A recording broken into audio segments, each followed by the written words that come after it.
Hi guys! In this video you will learn how to use Streamlabs OBS for mobile game streaming. Well, to do that, open your application store, then search for Streamlabs application. Then download your Streamlabs application or update your Streamlabs application for the latest version. Then open it.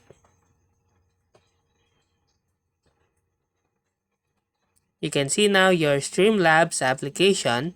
Then log in to your account. Now, tap the three lines at the upper left corner and tap the Scenes button. Tap this one and edit your screen share layer. Then save it.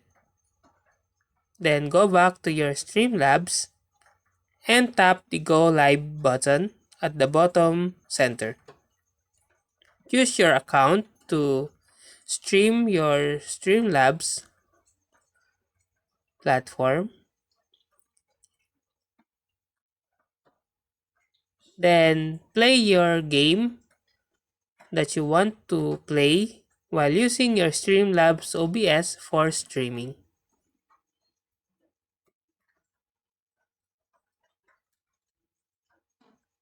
And that's how to use Streamlabs OBS for mobile game streaming.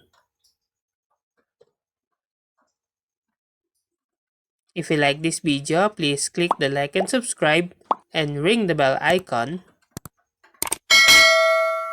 to notify you to our next video. Thank you for watching.